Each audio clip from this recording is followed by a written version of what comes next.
From blue line to blue line, we have a curtain call. And one final push for playoff positioning. Thursday Night Faceoff starts now.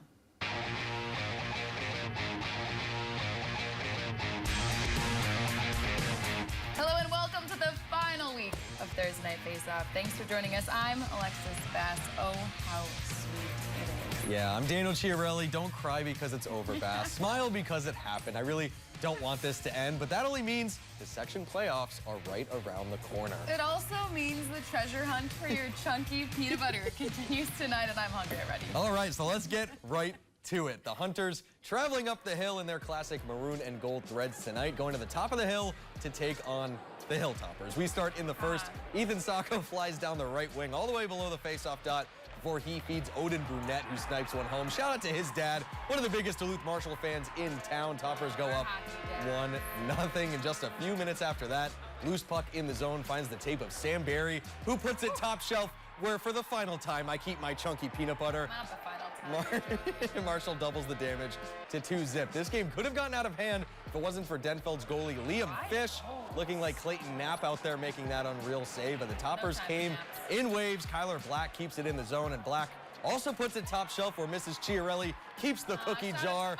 He'll hear it from his teammates about whatever that celebration was. The Toppers keep on rolling in their home barn to the tune of a 5-2 win over Duluth Denfeld. And the Proctor Rails followed the train tracks north to Ruckavina Arena for a matchup against the North Shore Storm. Despite the long trip, the Rails kept the puck on their side of the tracks much of the night, which has the Storm literally diving to try and stop it and forces two misses before the puck magically appears in front of an open net for Caleb Lanthier as he breaks the ice at Ruckavina.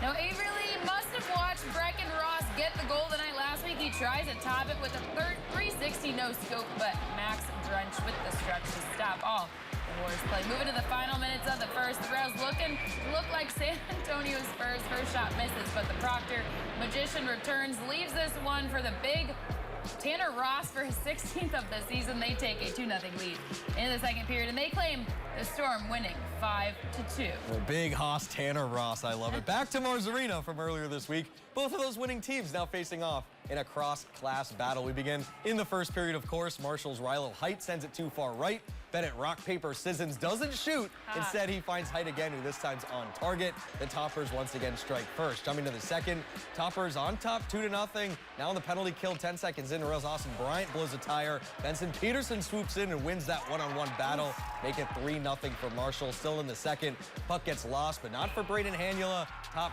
cheddar is the sound of a 4-zip lead. I don't know if cheddar makes sound, but Proctor back on the power play. Tanner Ross, the big hoss, sharp angle snipe job, putting the Rails on the board, but they can't overcome the deficit.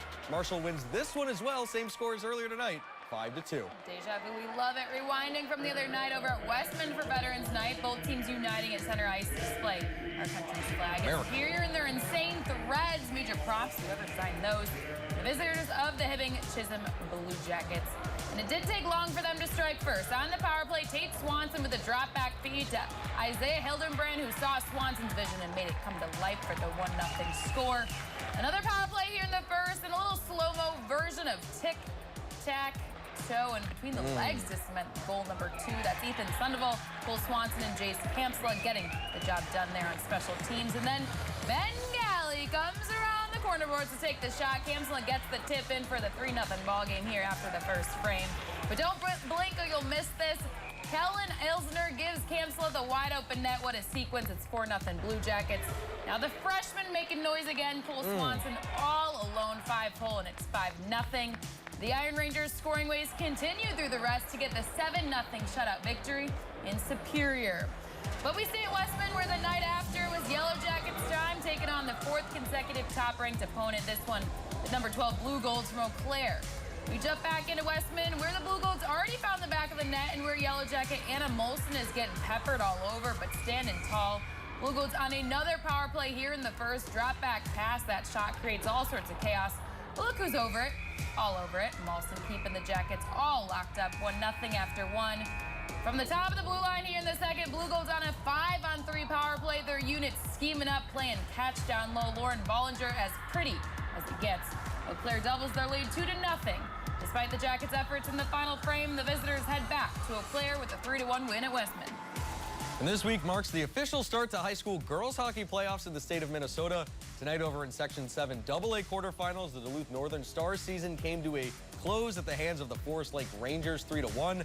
As for Grand Rapids Greenway, they kept their season alive in a big way with an 8-1 victory over the Northern Tier Stars. GRG will play Elk River Zimmerman in the semifinals on Saturday. As for the results of the Section 7A quarterfinals back on Tuesday, this one needed overtime, but it was Moose Lake who kept their season alive with a 2-1 win. In overtime over CEC, they will take on top-seeded Proctor Hermantown Mirage on Saturday. On the other side of the bracket, the Wolverines got the 4-0 shutout win over the Blue Jackets. They'll face off against North Shore on Saturday in the semifinals. Both those games hosted at Cloquet, and we'll have the highlights right here on Northern News Now.